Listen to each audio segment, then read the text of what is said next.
This is the COVID-19 vaccines hosted by the Ethics and Religious Liberty Commission. And my name is Brent Leatherwood. I serve as the ERLC Chief of Staff here in our Nashville office. Before we begin today, I just want to know a little bit about the work that we do. We are the Ethics and Moral Concern Commission of the Southern Baptist Convention. Our guest today is Dr. Francis Collins. His time is limited with us, so there won't be an opportunity to do any sort of question and answer, but Dr. Moore has a full slate of questions to ask Dr. Collins. If you do have questions, don't hesitate to reach out to us at the ERLC. Just simply email us info@erlc.com and we will get right back to you. A few helpful tips: if your video freezes, it is likely an issue with your internet connection. You can try and refresh the page or simply log back in. Now, let me move to a brief bio of our guest, Dr. Francis Collins. He was appointed the 16th director of the National Institutes of Health by President Barack Obama. He was sworn in on August 17th, 2009. On June 6, 2017, President Donald Trump announced his selection of Dr. Collins to continue to serve as the director of the NIH. And in this role, the National Institutes of Health director, he oversees the work of the largest supporter of biomedical research in the world, spanning the spectrum from basic research to clinical research. And so we are very thankful for his work there. But he also is a physician geneticist noted for his landmark discoveries of disease genes and his leadership of the International Human Genome Project, which culminated in April of 2003 with the completion of a finished sequence of the human DNA. That is an incredible accomplishment, and we are so thankful for your work there, Dr. Collins. And he'll be interviewed today by our president. He is the author of several books, including his most recent one, The Courage to Stand, Facing Your Fear Without Losing Your Soul. He is also a personal friend of Dr. Collins, and I think we will all really benefit from this discussion today. So without further ado, Dr. Moore, the floor is yours, sir. Thanks, Brent. Thank you, Francis, for taking the time to do this. I know in the middle of a whirlwind of activity going on for you. Before we even start, I just want to tell you how happy I am to talk to you. You're someone I respect immensely, not only as a leader and as a scientist, but as a fellow follower of Jesus Christ. And I have to tell you, this might put a little more pressure on you, not that you need any more, but we're part of the same book club. And throughout all of this time of COVID, I felt sometimes almost like when I was a kid and we would be in the car driving through some sort of a rainstorm, and I'm looking to see if Dad looks confident and okay. And so in the middle of all of this time, I would sometimes say, okay, Francis is doing all right and he's in charge of leading us through this. So that means we can all be okay and do our part through this. So I'm just really grateful for your being here and being a part of this. Oh, thanks, Russell. It is wonderful to be able to have this conversation with you. And yes, I cherish that book club as well as a time where I get to do something other than think about COVID and learn from really deeply thoughtful believers like yourself and Tim Keller and others. It's just a wonderful way to refresh my soul in the midst of what are 90 to 100-hour weeks of trying to push forward the research that we need to find our way through this and to put COVID-19 in the rearview mirror. And we're going to get there, but we're not there yet.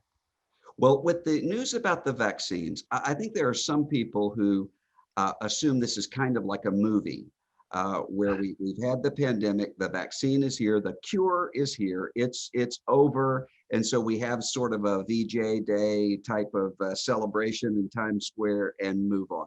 That's not exactly how it's going to work, is it?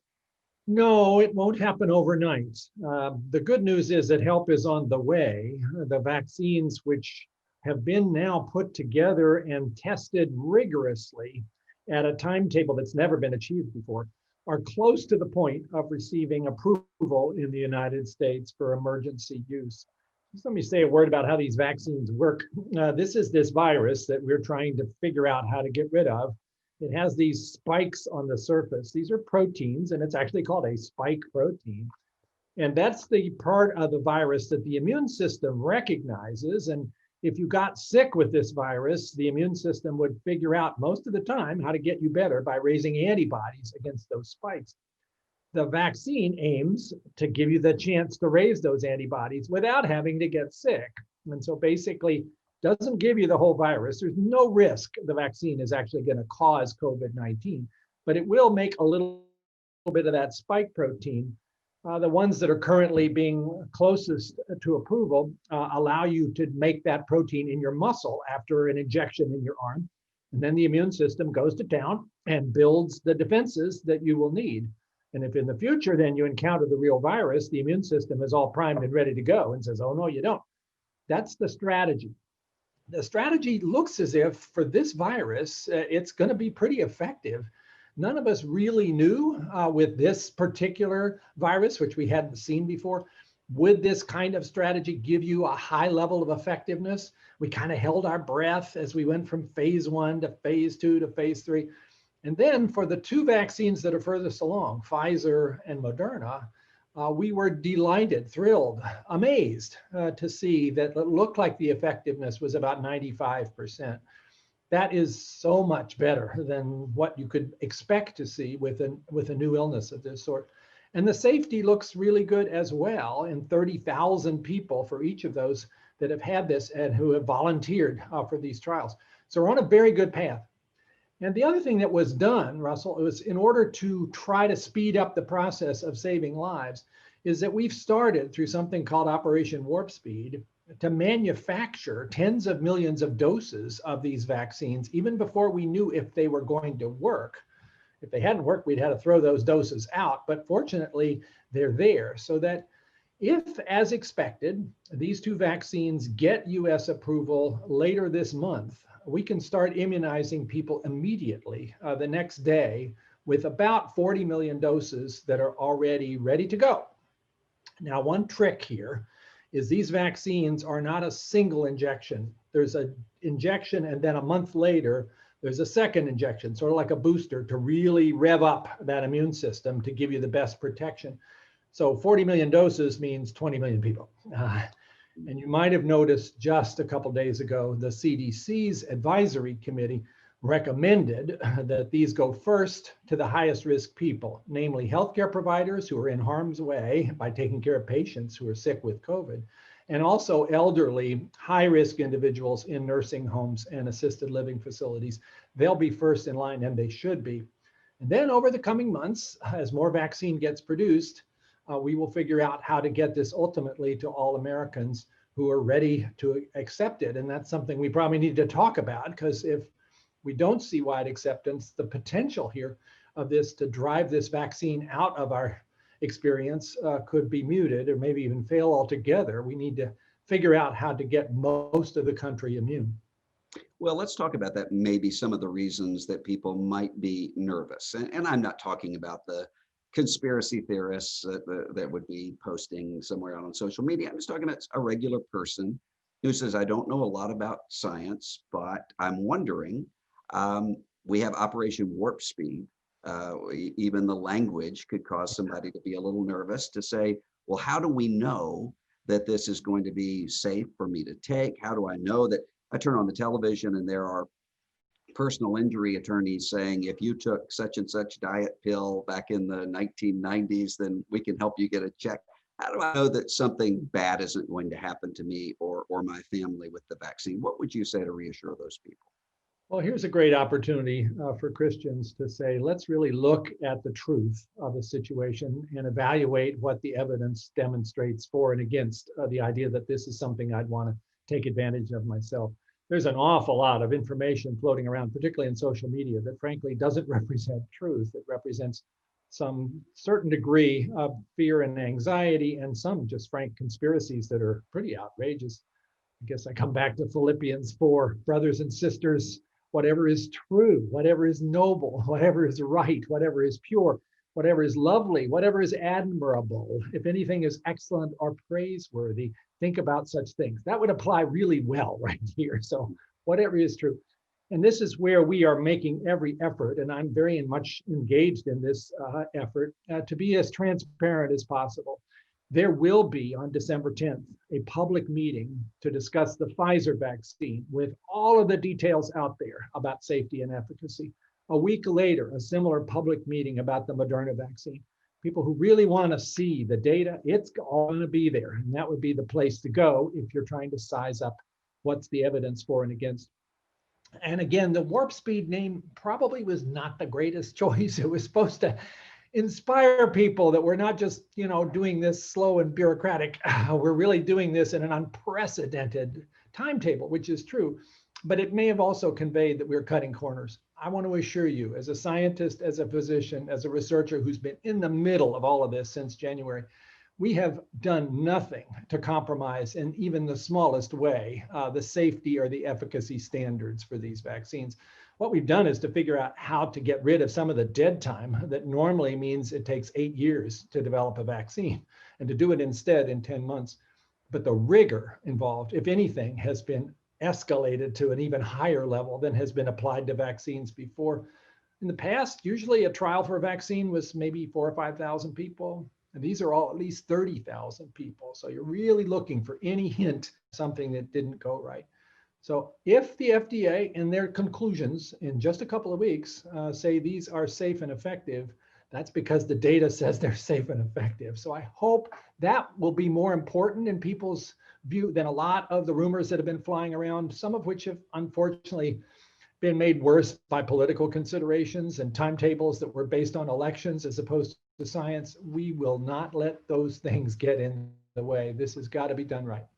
One person asked me just today, said, well, the vaccines that we're looking at interact with the human body in unprecedented ways. They don't operate the way that, say, or a polio vaccine or something else would.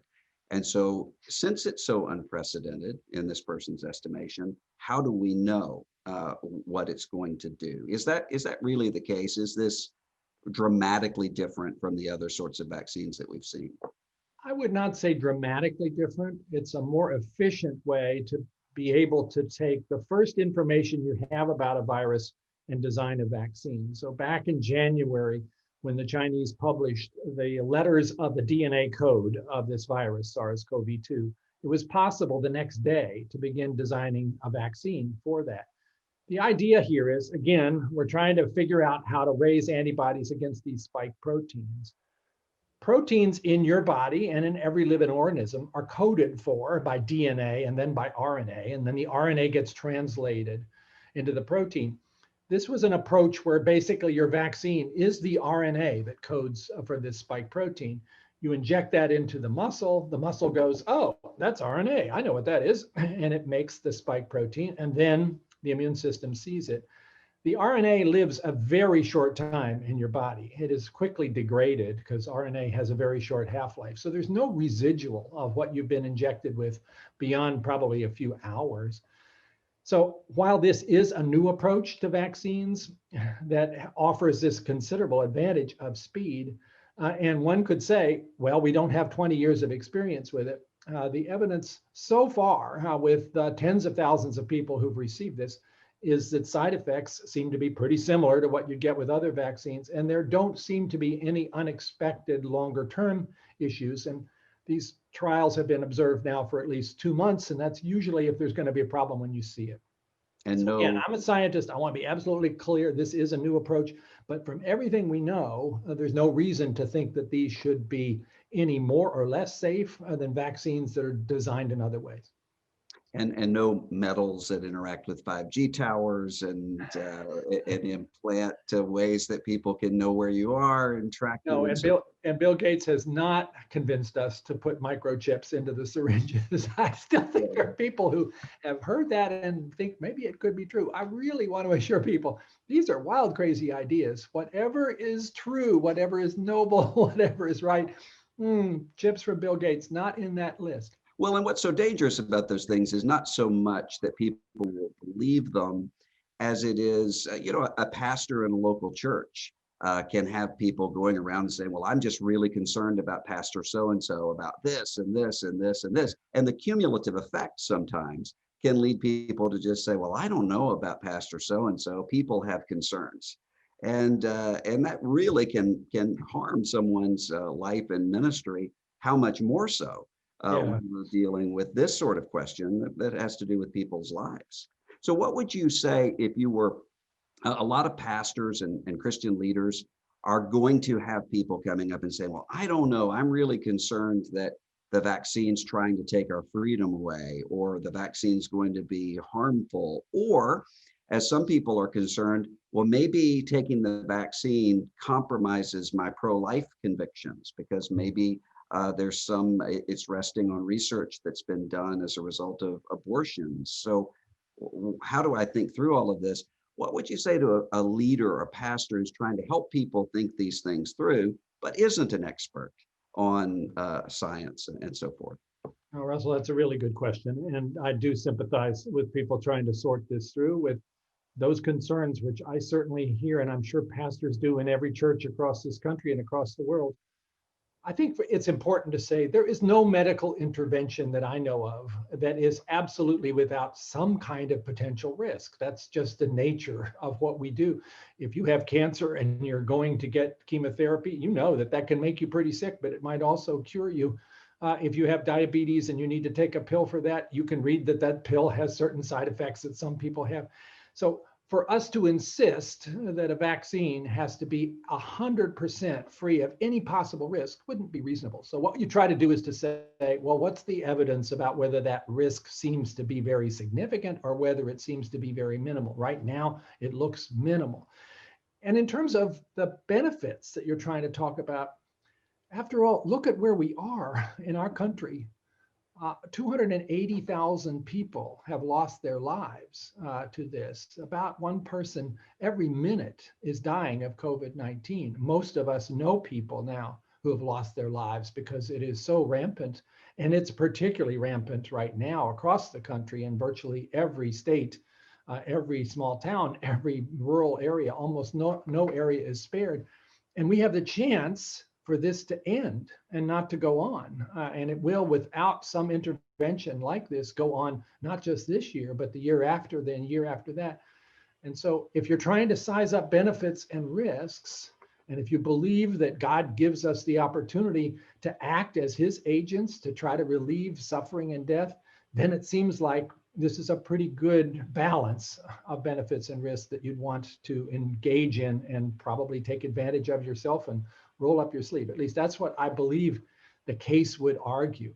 Now, I do understand people's concerns about whether there is some role here for material derived from abortions.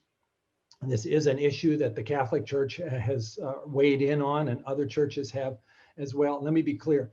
There's a cell line, which was derived in 1972, a cell line that was derived from a pregnancy termination in Scandinavia, an elective abortion. That cell line has been used, it's called HEK293, in many, many areas of biotechnology because it just happens to work particularly well for various purposes. That cell line is, in fact, part of the preparation of two of the vaccines that aren't yet ready for approval, one by Johnson & Johnson and one by AstraZeneca. That cell line is not used in the production of the Pfizer or the Moderna vaccine, which are closest to approval, although that cell line is sometimes used just as a lab bench experiment to make sure that everything is working the way it's supposed to. But it's not in the production line, which I think makes a lot of difference to people who are very strongly pro-life. So yeah, look at the evidence there. I think the Catholic Church's position, which I thought was pretty thoughtful, was that believers who are pro-life should look at this issue. But if you have a life-saving intervention and there's no other alternative, that it is acceptable when we're talking about cell lines derived 50 years ago. There's no current use of human fetal tissue at all in any of these vaccines. They would say that could be acceptable. But that is an area, of course, of controversy that everybody has to think about where their own line is. For me, I think certainly vaccines that have not used those in any way seem entirely acceptable for Christians to embrace. And again, if we are called to be agents of healing, and if we are trying to model ourselves after Christ, who spent so much of the time we know about on this earth in healing activities, this seems like a pretty good balance that leads us in the direction to be actors that could take advantage of what science, through God's grace, has given us as a means of ending this terrible pandemic that's taken so many lives. So it's not true, as some would say, well, if we just don't take the vaccine and we just ride this through, we're all going to have herd immunity and it will just go away. If we were to adopt that strategy, we potentially would eventually get to herd immunity, but there would be millions of us no longer around. The death consequences of that would be appalling. And that's not just, those folks who are already in nursing homes. That's most of the people who have died of COVID-19 so far are people who are walking around in society, many of them in the prime of life, perhaps with hypertension or diabetes or some other illness that predisposes them to having a particularly severe case. But this is all of us. That is too high a price for us to bear if we don't have to. This whole idea of just let it rip and herd immunity will take care of it. Well, yeah, but most of us might not be there at that point. We can do better than that. Yeah. That's not a Christian answer if we love our neighbors. Yeah. Well, you mentioned that hope is on the way. There's a light around the corner, but we're in store for what, by every estimation, is a horrible winter. What would you advise to churches thinking through how to be as safe as possible? And I'm talking about churches that are gathering physically, but trying to do that safely. If you were watching a service as someone who knows all the science about this, what would you be looking for in order to say, okay, this church really is taking this seriously and doing their best to minimize risk for people in congregations? I know people are tired of hearing these messages and having to be acting upon them, but the virus does not care that we're tired. The virus is having a wonderful time right now, spreading through this country, taking advantage of circumstances where people have let their guard go down. We need to be just absolutely rigorously adherent to things that we know work, but they don't work unless everybody actually sticks to them faithfully without exception. Churches gathering in person, a source of considerable concern, and has certainly been an instance where super spreading has happened and could happen again. So I think most churches really ought to be advised, if they're not already doing so, to go to remote virtual kinds of services. That's the way I'm having my experiences as a churchgoer. Because otherwise, and you've probably seen this too, if you've been to a physical church service, people come into the church, or they're wearing their masks, they're being careful, they're staying 6 feet apart. And then you get to the end of the service, and you just can't get a bunch of Christians not to hug each other and not to want to shake hands with the pastor as they go out the door and maybe have a conversation that's a whole lot closer than 6 feet away. And that's where the trouble happens. So again, if we are, as Christians, called not to be observers, but to be participants in getting past this and dealing with the needs for attending to the sick and suffering, I think there are other ways that we can do that. And that means all of us are recognizing the simple measures, even though they've gotten politicized like this. This is not a political statement. This is not an invasion of your personal freedom. It doesn't mean you're less masculine if you wear one. Guys, I'm talking to you.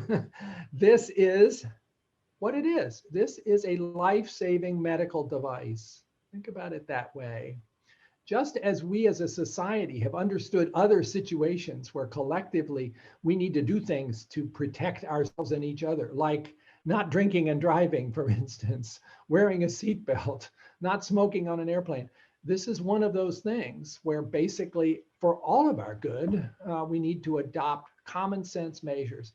And yeah, I don't enjoy wearing it either, but I've gotten pretty used to it. Whenever you're outside, wear that mask.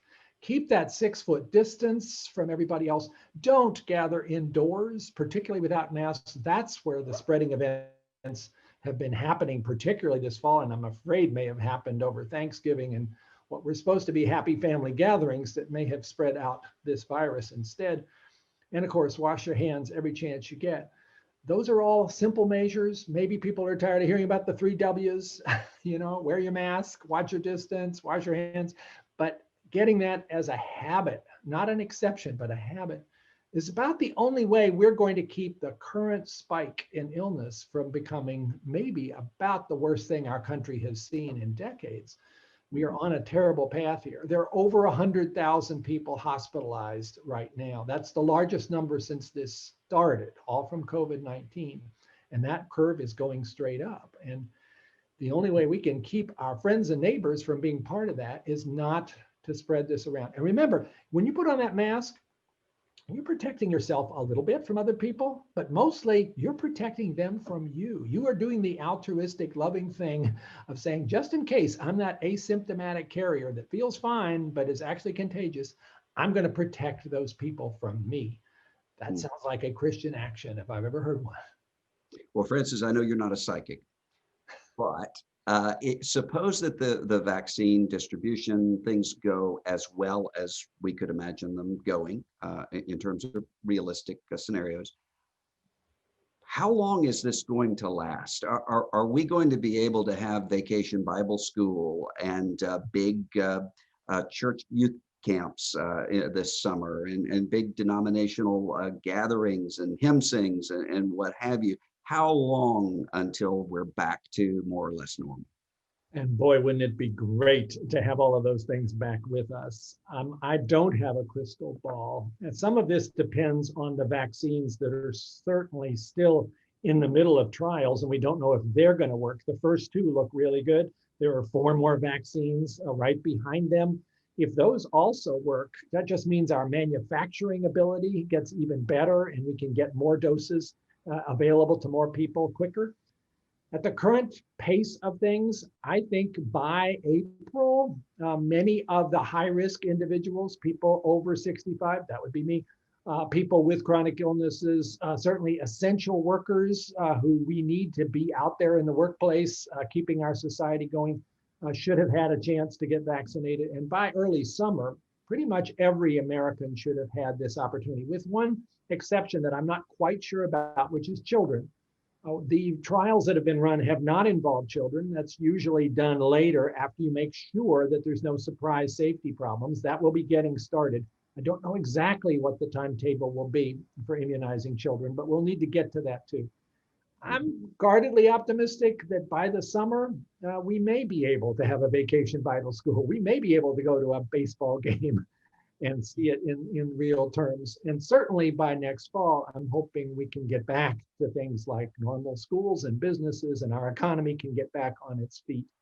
But there are a lot of steps between now and then. And of course, it will go better if we don't have our healthcare system utterly devastated by the ongoing pandemic that we could have potentially turned around by all of us taking those public health actions we just talked about.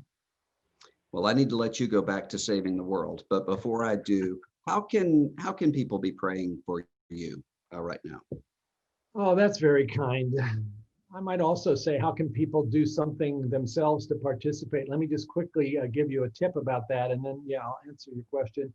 We do need people to take part in these research studies. We're not done, both in terms of vaccines, but also in terms of treatments for people who are sick, things like monoclonal antibodies, which look like they're working, but we need more data to prove it. And we need to have people donate plasma if they've survived COVID-19, because that convalescent plasma can help other people. There is a portal, a website that just went up yesterday that will allow people who are interested in any of those things, sort of one-stop shopping, to see what kind of trials or donations might be available to them in their local vicinity. And that is called combatcovid, one word, .hhs.gov. And that's just gone up in the chat box for people who are interested in looking that up. So Christians are also good at rising to the occasion when there's something you can do, and here's something you can do. For me, I guess I would ask for your prayers for stamina, because this is 24/7, and it's been that way now since January, here in my home office with these small 4 walls, sometimes feeling like they're closing. Prayers for my family, who I have not been able to see in the usual way at Thanksgiving, nor will I see them at Christmas. And I guess prayers that all of us would keep our hearts and minds on the truth and what matters, and trying to make this effort go forward for God's glory and to try to do something to save the lives that are still out there awaiting for answers that we might be able to provide. I guess a final thing is just prayers for sort of a sense of inner peace. I will tell you, there are times where I feel such a sense of burden that every day that goes by that we didn't do 100% of what could have been done that day is making a difference in somebody's life a month from now. And sometimes that feels a little overwhelming. I know that's not God's plan for me to carry that load, because that is really upon all of us. And with his grace, we're going to get through it. So thanks for asking. Thanks for being with us, Francis. I'm so grateful for you. Someone asked me just the other day about our book club and said, who is the smartest person in that book club? You know, there's a lot of smart people in there. And I said, well, only one of us has mapped the human genome, and I'm really hoping right now he is the smartest person in the book club, because the whole world's dependent upon it. So we're really grateful for your being here today and for sharing with us, and we definitely will be praying for you as you lead us through this time. Thanks. Well, so many blessings on what you're doing, Russell. I'm glad to be part of it here today. Well, thank you, Dr. Collins, for those answers and that wisdom. Thank you, Dr. Moore, for guiding that discussion. And I want to thank everyone who joined us today, took some time out of their busy schedules. I hope that this was helpful and equipping for you. If you are interested in getting future updates about our work in this area at the ERLC, I would encourage you to sign up to receive content at erlc.com/COVID webinar. And you can always follow our work at erlc.com, as well as on Facebook, Twitter, and Instagram, to stay connected with the work that we're doing on behalf of Christians in Washington, D.C. and around the world. Thank you all. I hope you have a blessed day. Thank you.